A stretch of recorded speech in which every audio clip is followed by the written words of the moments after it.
بچه آهنگای بندری دوست دارید؟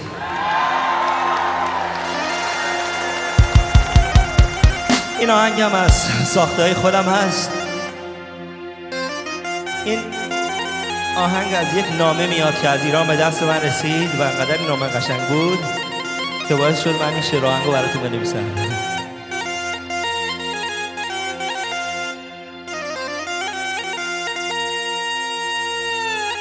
حاضرید؟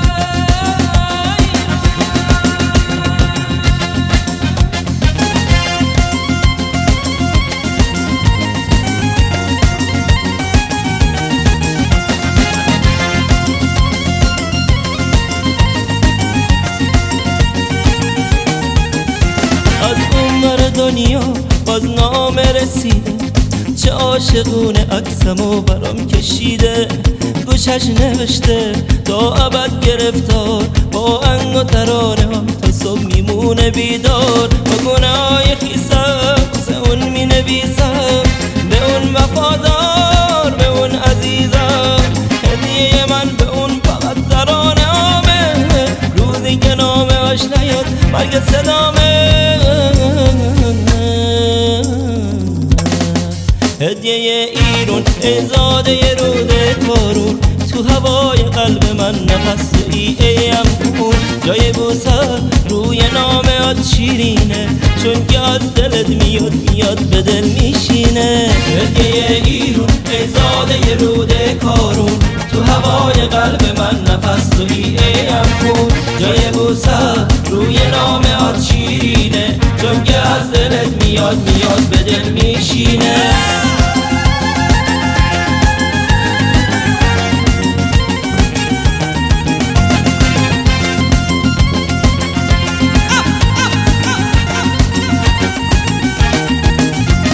گناهای خیسم واسه اون می نویسم، به اون وفادار، به اون عزیزم. هدیه من به اون فقط ترانه هامه، روزی که نامه هات نیاد مرگ صدامه.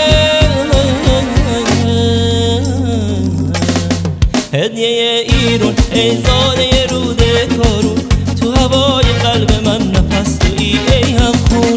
جای بوسه روی نامه هات شیرینه، چون که از دلت میاد به دل میشینه. هدیه ایرون ای زاده روده کارون، تو هوای قلب من نفس تویی ای خون.